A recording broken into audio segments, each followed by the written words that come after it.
بسم اللہ الرحمن الرحیم۔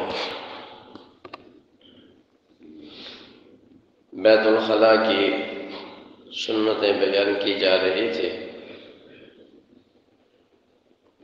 ایک سنت یہ ہے کہ بیت الخلاء کو صاف رکھنا،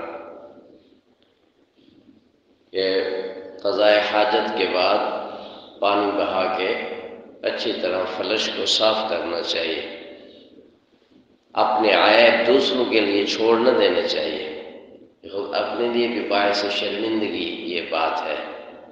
اپنے عیبوں کو چھپا کے آنا چاہیے، اور اس کا احسن طریقہ یہ ہے کہ پانی بہا دیا جائے، صاف کر کے پھر آئے۔ دوسرا بندہ آئے تو اس کو راحت ملے، وہ لانتے نہ بھیجتا رہے۔ اسی طرح بعض بیت الخلاء میں بیٹھ کے تھوک ڈالتے ہیں، بلغم، ناک صاف کیا اور دائیں بائیں ایسی پھینک کے چلے آئے۔ اگر ایسی حاجت ہوئی ہے، بلغم آیا ہے، تو اس کو پانی سے صاف کر کے آنا چاہیے۔ تو اپنے یہ بھی انسان کے عیوبات کا حصہ ہے۔ اسی طرح بعض لوگ باتھ روم میں ڈھیلے لے جاتے ہیں، تو وہ پتھر ڈھیلے اور گھروں کے باتھ روموں میں نہیں لے جاتے۔ اتنی عقل سب کو ہے، اتنی عقل سب کو ہے کہ اپنے گھر کے باتھ روم میں کوئی بندہ بھی ڈھیلا لے کر نہیں جاتا، نہ ہی ڈھیلے وہاں پھینک کے آتے، اپنے گھروں کے باتھ روم صاف رکھتے ہیں۔ لیکن مسجد کا باتھ روم، اس میں ڈھیلے بھی لے جائیں گے، وہاں ڈھیلے کی سنت بھی یاد آ جاتی ہے، پھر اس کو صاف بھی نہیں کریں گے اور فلش کے اندر ڈال کے آ جائیں گے، تو نتیجہ یہ نکلے گا فلش بند ہو جائے گا۔ یعنی مسجد جانے سے کم جانے، ہم نے گند پھینک کے آ جانا ہے، کتنی بڑی حماقت کی بات ہے۔ تو اللہ پاک نے عقل دی ہے، اپنے گھروں کے باتھ روموں میں ہم عقل کو استعمال کرتے ہیں، تو مسجد جو اللہ کا گھر ہے اور یہ ایک پبلک بیس ہے، ہر کسی نے یہاں آنا ہے، تو اس عقل کا تھوڑا سا حصہ یہاں بھی استعمال کر لینا چاہیے۔ اسی طرح بعض لوگ نسوار کے عادی ہوتے ہیں، تو نسوار میں جو منہ کا گلولا ہے وہ وہیں باہر ہی پھینک کے آ جاتے ہیں، اور وضو کی جگہ پر وہیں ٹوٹیوں پہ رکھ کے چلے گئے، تو اس سے جو بعد میں آتا ہے اس کو ایذا پہنچتی ہے۔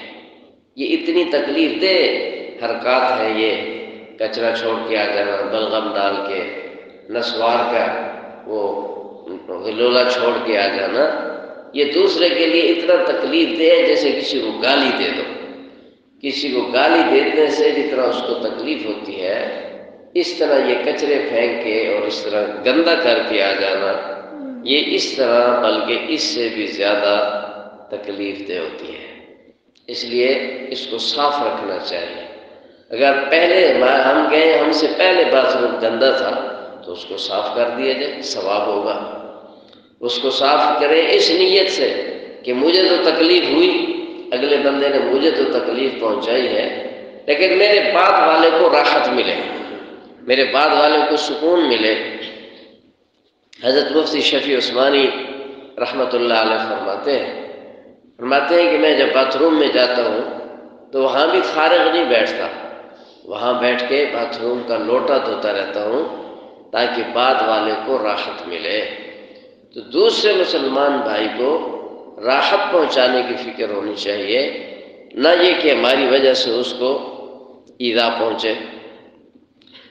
اسی طرح ایک ادب بیت الخلاء کا یہ بھی ہے کہ وہاں بیٹھ کے ذکر نہ کرے، ذکر اذکار درود شریف دل میں ذکر کر سکتا ہے، زبان کو خاموش رکھے، نہ اس سے بات کرنی ہے نہ ذکر اذکار کرنا ہے۔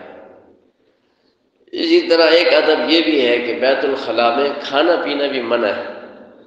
منہ میں پان ہے، الائچی ہے یا کوئی ایسی چیز ہے، چغم، اور وہ منہ میں ہی اور باتھ روم میں چلے گئے اور وہاں وہ بھی چبا رہے ہیں اور واش روم بھی کر رہے ہیں، یہ بھی بدتمیزی ہے، ادب کے خلاف ہے۔ اسی طرح قضاء حاجت کے دوران شرمگاہ کو، پائخانے کو دیکھنا یا آسمان کی طرف دیکھنا، شرمگاہوں کے ساتھ کھیلنا، یہ بھی سخت بے ادبی، سخت قسم کی بدتمیزی کی بات ہے، ادب کے خلاف ہے۔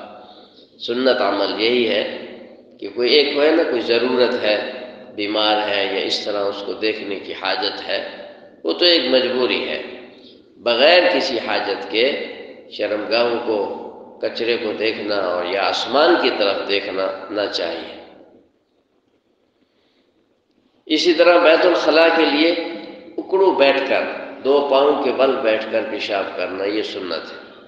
کھڑے کھڑے پیشاب کی جو رواج بن گیا ہے یہ طریقہ اچھا نہیں ہے، یہ غیر مسلموں کا شعار ہے، اور یہ کتنی بے شرمی کی بات ہے۔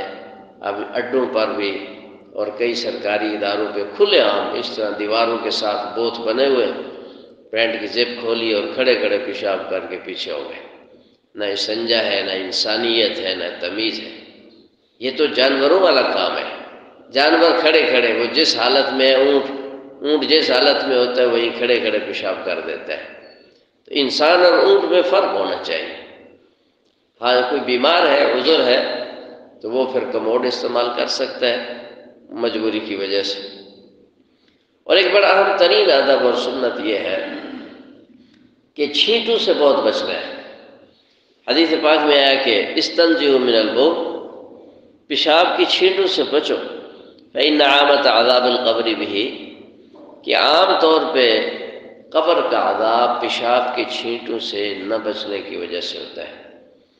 آج کل فلش سسٹم ہے، پکی جگہ ہوتی ہے تو فلش سے چھینٹے اڑتے ہیں لازمی۔ اگر بڑا فلش ہے، اس کی سیٹ بڑی لگی ہوئی ہے، پھر تو بچت ہو جاتی ہے۔ سیٹ اگر چھوٹی ہے تو لازمی چھینٹے اڑتے ہیں، اور بدن پہ بھی پڑتے ہیں، کپڑوں پہ بھی پڑتے ہیں، اور بندہ اس کو نظر انداز کر دیتا ہے، پرواہ نہیں کرتا۔ تو اس کا اثر یہ ہوگا کہ فرمایا اکثر عذاب قبر اس وجہ سے ہوتا ہے۔ حدیث پاک میں واقع ہے کہ حضور انور صلی اللہ علیہ وسلم تشریف لے جا رہے، فرمایا ان دو قبر والوں کو عذاب ہو رہا ہے، ان دو قبر والوں کو عذاب ہو رہا ہے۔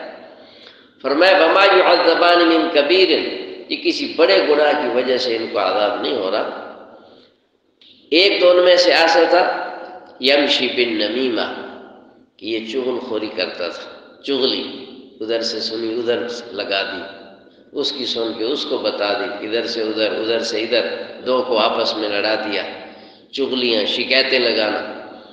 تو ایک تو فرمایا کہ چغل خور تھا، اس چغلی کی وجہ سے اس کو عذاب ہو رہا ہے۔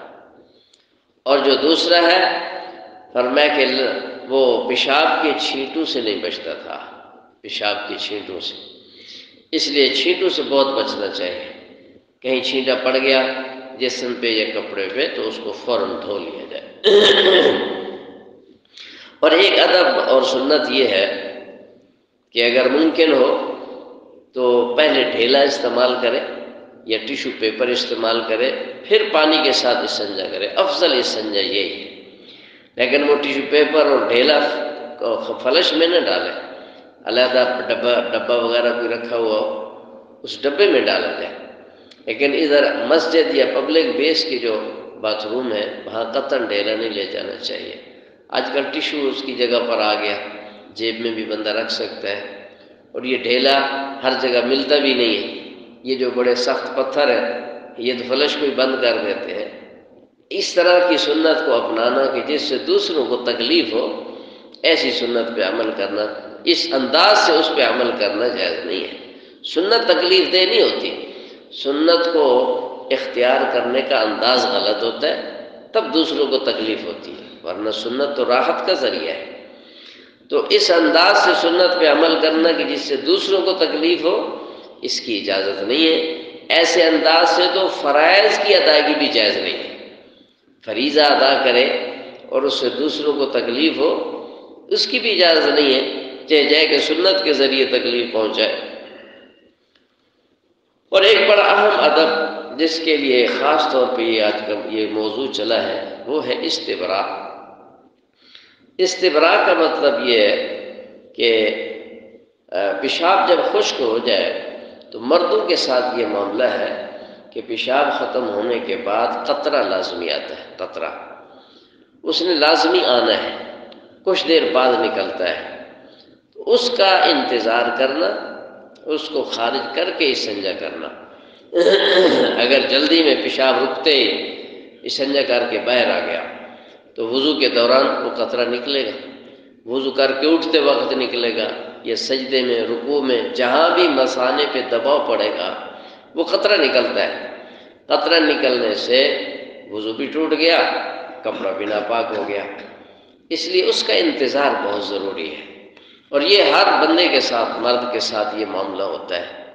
تو اس کو کہتے ہیں شریعت میں استبراء، استبراء کرنا، قطرے کا انتظار کرنا۔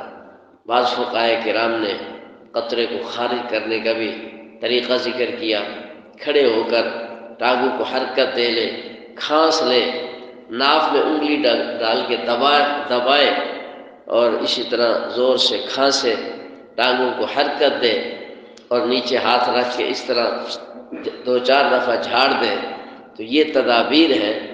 اس طرح ان تدابیر کے اختیار کرنے سے قطرہ خارج ہو جاتا ہے، تو اس کے بعد پھیلی سنجا کرے۔